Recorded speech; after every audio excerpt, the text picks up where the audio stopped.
Welcome to the Deep Dive. Today we're taking a deep look, into one of the most ancient streams of Christianity, the Oriental Orthodox communion. Right. These are churches with incredibly deep roots, stretching right back to the earliest centuries of the faith. Exactly. And they hold really firmly to the teachings of the first three big church councils, Nicaea, Constantinople, and Ephesus. These are the councils that hammered out a lot of core Christian beliefs. And they have a very specific understanding of Christ's nature, a theology often termed Miaphysite. Okay, let's maybe unpack that term a bit, Miaphysite theology. It really stresses that in Jesus Christ, the divine and the human are truly, genuinely one. Perfectly united, no separation, no confusion. Which is, well, a different emphasis compared to the Diaphysite view, which became dominant after the Council of Chalcedon. That view puts more stress on two distinct natures, divine and human, coexisting in Christ. Right. And because of that Miaphysite understanding, these Oriental Orthodox churches often call themselves non-Chalcedonian. Basically, they couldn't accept the specific wording and definitions that came out of that Council of Chalcedon back in 451 AD.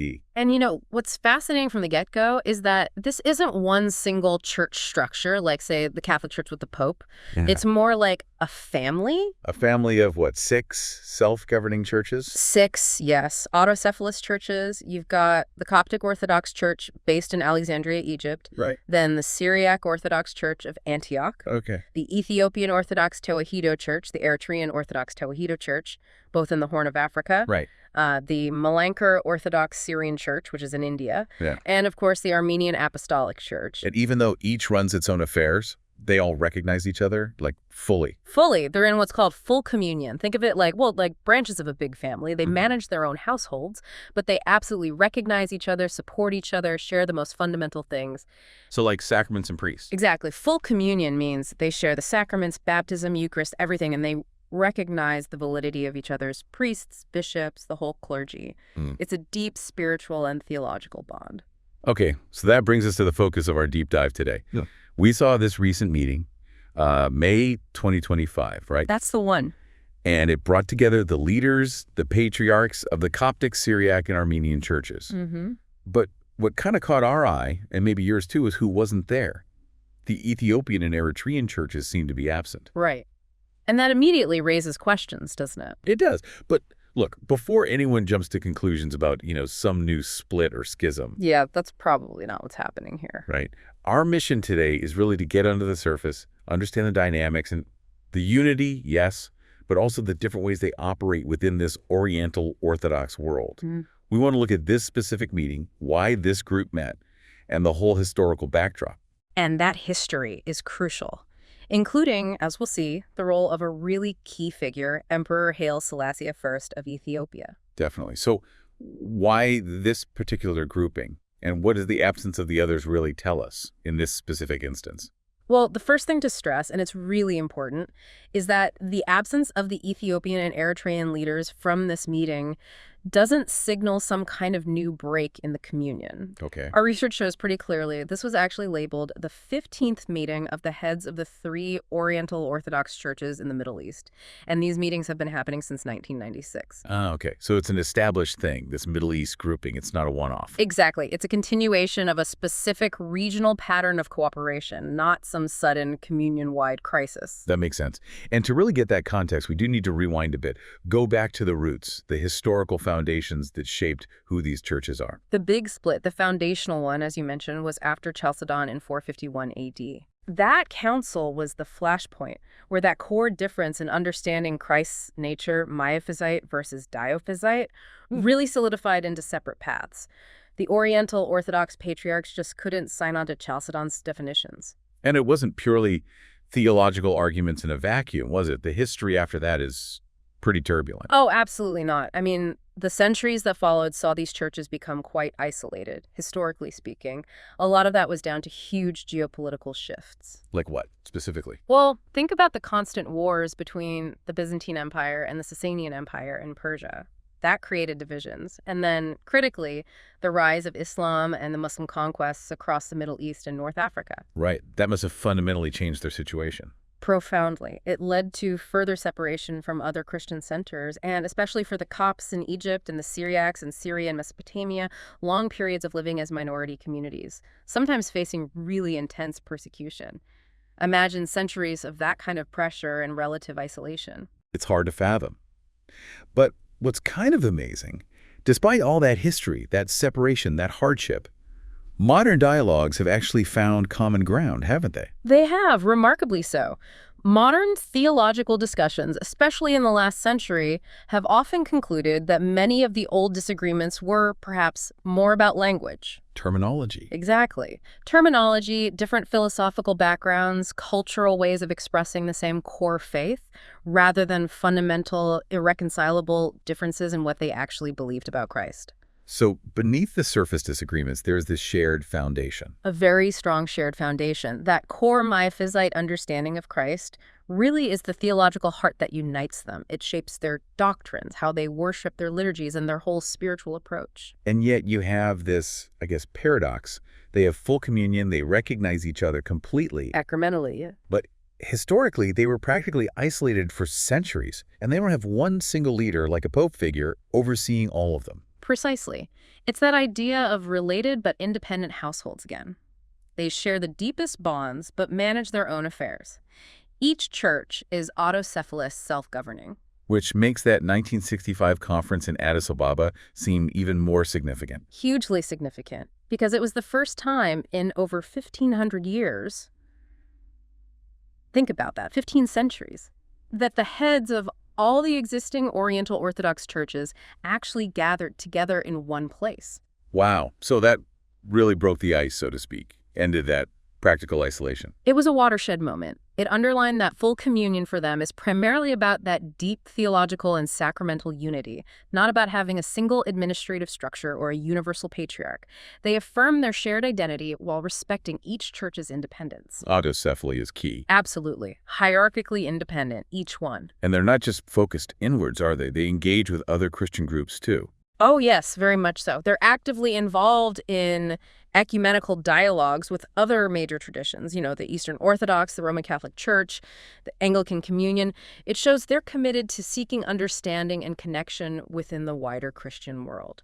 Okay, so let's zoom back in on that recent meeting. May 2025, Coptic, Syriac, Armenian patriarchs. Right. And as we said, officially designated the 15th meeting of the heads of the 3 Oriental Orthodox churches in the Middle East. Part of that series started back in '96. And the attendees were Pope Tewodros II, the Coptic Pope. Patriarch More Ignatius Afram II, head of the Syriac Orthodox Church. And Catholicos Aaron I from the Armenian Church, specifically the Catholicosate of Cilicia. And the location, the Logos Papal Center in Egypt, is significant too, hosted by the Coptic Church. And the timing coinciding with the 1700th anniversary of the Council of Nicaea. That feels deliberate. Very deliberate. Nicaea is foundational for all of them. And they were also commemorating St. Athanasius, a towering figure, especially for the Coptic Church, who was a champion of Nicene orthodoxy. So the timing was packed with historical and theological resonance. Makes sense. And what was on their agenda? What were they actually discussing? Very pressing, real-world issues.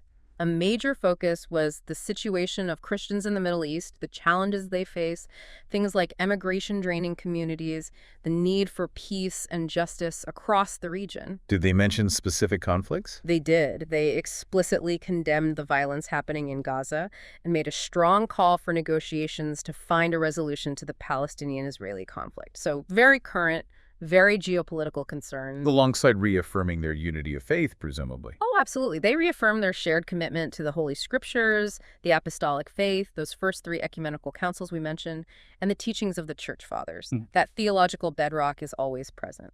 And wasn't there something about a joint service? Yes, and this was potentially very significant. They planned a joint celebration of the Divine Liturgy, the Eucharist. If it happened as planned, it would have been the first time the heads of these 3 specific churches celebrated the liturgy together. Wow. That's a powerful symbol of unity right there. A very powerful symbol, yes. Actions often speak louder than words in these contexts. Now, you mentioned another meeting happened earlier in April 2025 in New York. That's right.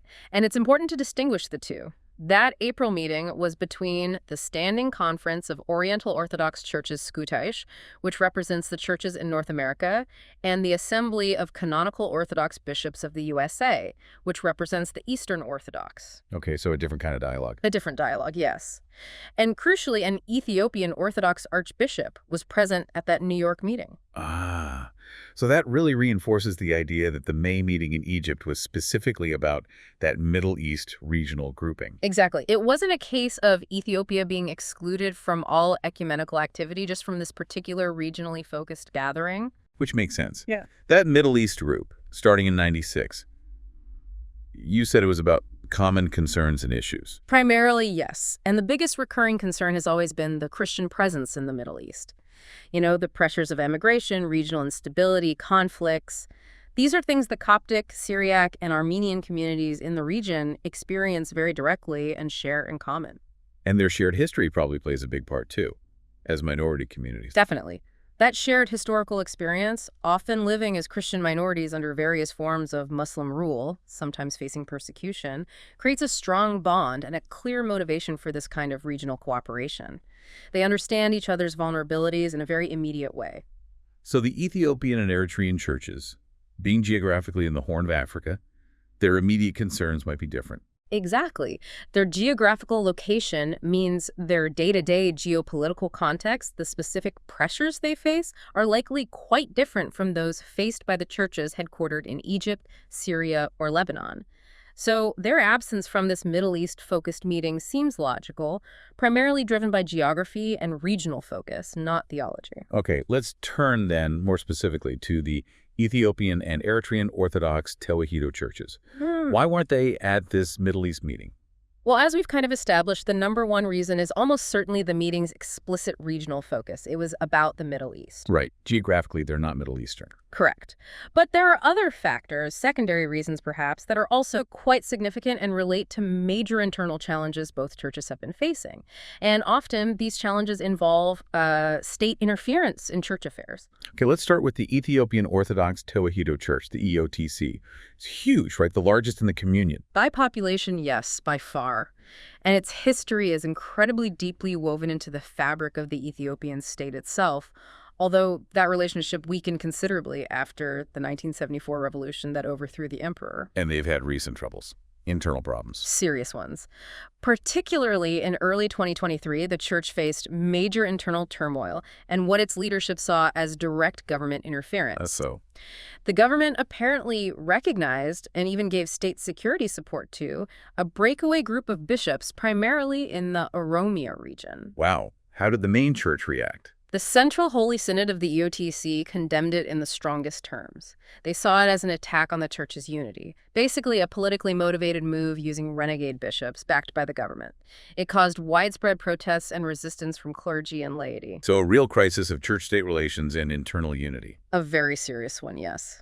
Raising fundamental questions about the church's autocephaly, its self-governance, and its internal stability when facing state pressure. And the Eritrean church. Yeah. What's their situation? The Eritrean Orthodox Tewahedo Church has been experiencing, well, a deep and painful internal fracture for about 15 years now, maybe longer. What caused that? It largely stems from the Eritrean government's actions against their legitimate patriarch, Abune Antonios I. Around 2006-2007, the government effectively removed him from office and placed him under house arrest. Was that considered legitimate by other churches? Absolutely not. It was widely seen as a violation of Orthodox canon law. His removal wasn't recognized by the other Oriental Orthodox churches, including the Coptic Church, which historically had close ties. He remained under house arrest until his death, despite reconciliation efforts. So the government interfered directly in their leadership. Directly and decisively, and this action unfortunately caused the Eritrean church to splinter into factions, both inside Eritrea and in the diaspora.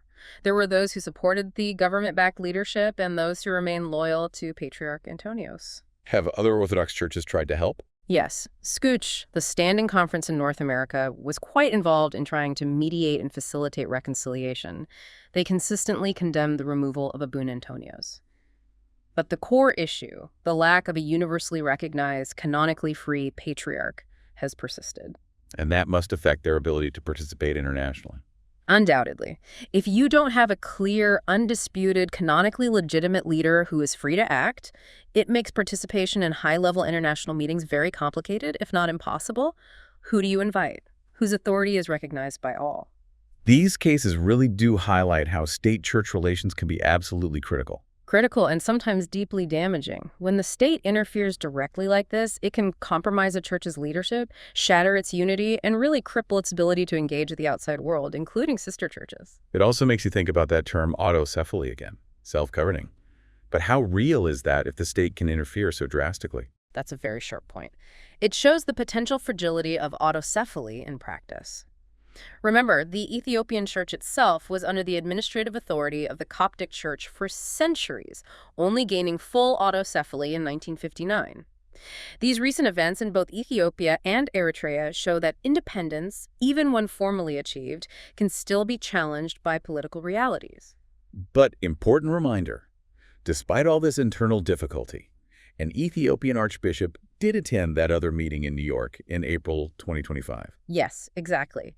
Which suggests that while the internal issues and the regional focus kept them from the Middle East meeting, it doesn't necessarily mean a total withdrawal from all forms of ecumenical engagement. It's more nuanced than that. Okay, so what are the broader implications then? If the two largest churches are absent from a meeting like the one in the Middle East, even if it's regional? Well, let's look at it from a few angles. Theologically, as we've really stressed, it doesn't seem to signal any break in their core unity. That shared Miaphysite faith, the full communion, that remains intact. But the optics? The optics could be tricky, yes, if you don't have the context. Seeing the two biggest churches by population absent might lead some people to mistakenly think there's a deeper division or lack of unity within the whole communion.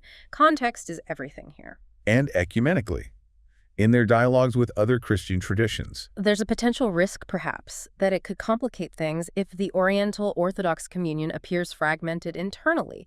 It might make dialogue partners wonder about representation or internal cohesion. But the fact they are still participating in other forums helps. It definitely mitigates that concern, yes. The New York meeting is a good example. It shows engagement is still happening, just maybe in different ways or different groupings, depending on the situation. And geopolitically, it seems pretty clear that national and regional politics are major factors. Undeniably. The Middle East meeting is a perfect example driven by shared geopolitical concerns among those three churches. At the same time, the internal problems in Ethiopia and Eritrea, which are deeply tied to their own national politics, clearly limit their ability to engage externally right now. So you have this tension. Theological unity on one side, but practical divergence driven by geography and politics on the other. Exactly. The Middle East group focuses on their shared experience, often as minorities under Muslim rule. The Horn of Africa churches face different pressures. It highlights how national interests and regional dynamics inevitably shape even ancient church relationships. There's always been a historical trend of nationalism influencing Orthodox church structures. Does their own church structure allow for this kind of regional grouping easily? It actually does, to some extent. Oriental Orthodoxy often operates with what are called non-territorial jurisdictions, meaning church structures are often based more on ethnicity or tradition rather than strict geographical boundaries like you might see elsewhere. This can make specific regional collaborations, like the Middle East one, less problematic from a canonical or church law perspective. It allows for certain flexibility. Interesting. Now, we mentioned Emperor Haile Selassie earlier. We really can't talk about modern Oriental Orthodox unity without talking about his role, can we? No, absolutely not. His influence was profound. He was known for his deep personal piety, his Orthodox Christian faith, and he was genuinely committed to Christian ecumenism, especially bringing the Oriental Orthodox churches closer together. He even helped other Christian communities, didn't he? Like the Armenians? Yes, he provided refuge and support for orphans of the Armenian genocide, for example, a practical demonstration of that commitment. But his biggest legacy in this area is that 1965 Addis Ababa conference. Without a doubt, convening that conference was a masterstroke. As we said, the first time the heads of all the Oriental Orthodox churches had met collectively in over 1,500 years. Since the Council of Ephesus, basically. What was the main goal? To strengthen the ties between the churches, formally end that long period of practical isolation they'd drifted into, and really kickstart a new era of cooperation and consultation. It was about rediscovering and reaffirming their shared identity in a tangible way. And he was recognized for it. Oh, yes. He was honored with the title Defender of the Faith. by the assembled church leaders. It was a recognition of his pivotal role in making it happen. So he really laid the foundation for a lot of the dialogue and cooperation that came later. He absolutely did. That conference set the stage for regular consultations, joint theological work, and a more unified approach in ecumenical discussions with other Christian bodies. And didn't he also play a key role in the Ethiopian Church's own status? Yes, crucially. He was instrumental in negotiating and securing the full autocephaly, the independence of the Ethiopian Orthodox Church, from the Coptic Patriarchate of Alexandria in 1959. After centuries of being under Coptic administration. For about 16 centuries, yes. Gaining autocephaly was a massive step, elevating the EOTC's standing within the Orthodox world and significantly enabling it to host that major Pan-Oriental Orthodox conference just 6 years later. And he pushed for reforms within the Ethiopian Church, too. He did. He initiated reforms related to church finances, promoted theological education. Founding the Holy Trinity Theological College in Addis Ababa is a key example, and he encouraged the EOTC to join the World Council of Churches, bringing it onto the global ecumenical stage. When you contrast his vision, that big pan-Orthodox vision of unity, Yes, with the recent Middle East meeting, it feels quite different, doesn't it? it does highlight a shift. Haile Selassie was aiming for that broad, all-encompassing unity, bringing everyone back together after centuries apart. The Middle East meeting, while important, is clearly more regional, more pragmatic, driven by the specific, immediate challenges faced by those churches in that region. Almost a move from a grand vision to more targeted practical cooperation. Perhaps it might reflect the complex realities of the modern world where immediate geopolitical pressures necessitate these more focused collaborations. The grand vision is still there theologically, but the practical expression might be more regionalized now. And the fact that the EOTC got its autocephaly before hosting the 1965 conference, that seems important. It likely was. Having its own independent standing probably gave it the confidence and the ecclesiastical status needed to convene such a major gathering. Which makes you wonder. The current internal issues in Ethiopia and Eritrea, could they hinder similar big unifying initiatives today? It's certainly possible. Major internal divisions or state interference can consume a church's energy and resources, making it harder to play a leading role on the inner Orthodox or wider ecumenical stage. Stability and canonical regularity are often prerequisites for that kind of leadership. If you put the two meetings side by side, Addis 1965 and the Middle East 2025. Yeah, the contrast is clear. Addis. Pan-Oriental Orthodox scope, convened by the emperor, objective was overcoming isolation and fostering broad unity. Middle East 2025. Regional scope, 3 churches, hosted within their established framework, objective was addressing specific regional concerns like Christian presence and conflict. Different times, different needs, different scales. Okay, so wrapping this up, bringing our deep dive to a conclusion, what are the main takeaways? Well, I think the first thing is to reiterate that the fundamental theological and sacramental unity of the Oriental Orthodox communion seems robust. It's deeply rooted. Right. The recent meeting doesn't change that core unity. Exactly. That Middle East meeting is best understood as an example of a regional grouping, a practical way for those specific churches to address shared, urgent geopolitical challenges they face together. And the absence of the Ethiopian and Eritrean churches. Primarily due to that regional focus, but compounded by the very real and serious internal challenges, divisions, state interference that are affecting their leadership and their capacity for external engagement right now. It's not a theological schism. So we see these ongoing challenges. Yep. Internal problems in the Horn of Africa, geopolitical pressures in the Middle East driving cooperation there. And this sort of tension or maybe interplay between regional needs and that broader pan-communion vision inherited from figures like Haile Selassie. Plus their own unique church structures, those non-territorial jurisdictions, allow for these different kinds of cooperation to happen. Precisely. So unity for them isn't static or monolithic, it's dynamic. It's lived out and shaped by history, politics, internal church life, all these pressures. But despite all the challenges, the commitment seems to still be there. To unity, to reconciliation. I think so. You see it in the ongoing dialogues, the desire for pastoral solidarity expressed in their meetings. And perhaps the upcoming 1700th anniversary of the Council of Nicaea offers a real opportunity for them to come together and reaffirm that common faith and witness. So the future really depends on navigating all these different forces. Yeah. Balancing the regional pressures with the pan-communion ideal, supporting churches facing internal struggles, upholding that shared faith and history. building on that legacy like Haile Selassie's, but adapting it to today's realities. Okay, so for you, our listener, maybe something to think about is this.